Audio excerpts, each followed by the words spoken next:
Welcome to the Uncle's channel. Thanks for watching today. And let's talk about a cheese or easy to defeat the Grovekeeper Topoda in another crab's treasure.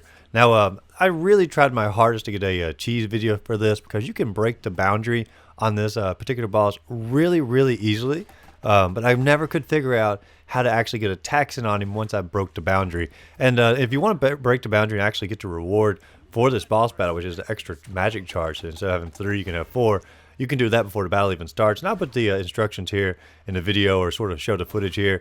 All you have to do is sort of go off to the right-hand side before the boss battle, and sort of go up to the little incline here, hop up on this rock, and then hop up on this rock, and you sort of hop on top of an invisible wall, and then you can just sort of glide across that invisible wall all the way to the back here and hop off and then get the magic boost. And like I said, then you'll have 3 instead of, you'll have 4 instead of 3 when it comes to your magic charge here, which is obviously helpful if you want to use magic in the boss battle, but not necessary. You can also sort of fall off the wall here, and when you fall off the wall, he's like right there, not activated, and you can try to attack him, but I never could figure out a way to get my weapon to reach far enough in order to attack him. You can do magic attacks like your little bubble fizz and whatnot. That attacks him, but there's no way to refill the bubble fizz because there's no enemies in this particular area to attack to get your boost back up.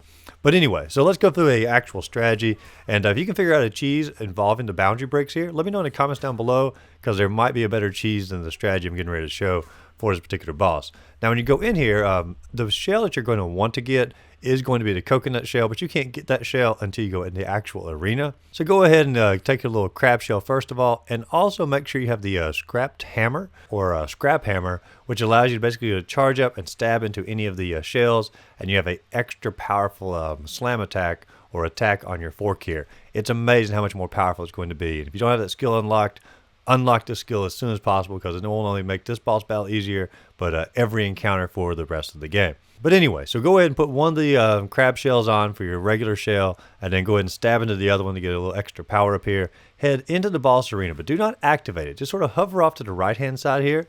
Stay really close to the edge, and when you get close to him, I recommend about this area right here, go ahead and get charged up and get a couple of slam attacks in before the boss battle even starts, to go ahead and knock away a little bit of his health. As soon as you hit him, the boss battle will begin, but you can get a couple hits in before the actual fighting actually starts up. And when the fighting does begin after a little cutscene here, go ahead and use the power here to jump out of the crab shell. And at this point, it acts as a decoy. He's going to go over there and try to attack the crab shell. It's going to give you the opportunity to run over there and grab the coconut shell, which is going to be the best shell that you can have for the battle, because look at how much defense is on that particular shell.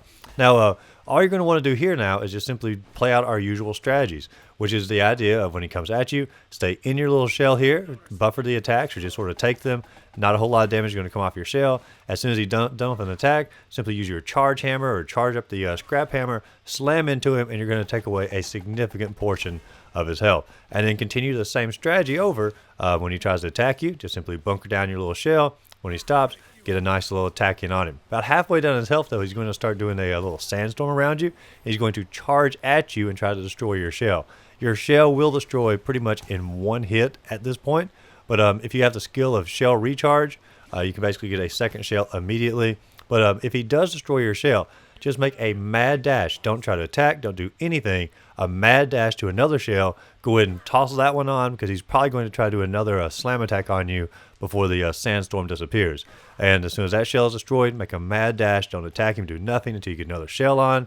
Once you've got that shell on, the sandstorm will begin to calm down. Go back to our old strategy here. Just simply buffer the attacks, and as soon as he stops, get a nice little slam attack with the scrap hammer in, and continue the same strategy we talked about earlier. But anytime he does that little sandstorm around you, basically when he destroys your shell, mad dash to another shell. Almost have it planned out like which shell you're going to, because the slam attacks come in on you fairly fast, and you can't waste any time here. But continue on with this little strategy, and you will have him defeated in no time. The boss battle doesn't take that long, but you do have to go in with a plan in order to defeat him and access his little dialogue and little story he's going to give you afterwards. But if you enjoyed this video, be sure to like and subscribe to the channel. Check out my other cheese and strategy videos listed up above, and go out there, find a great game to play. Simply have a great rest of the day.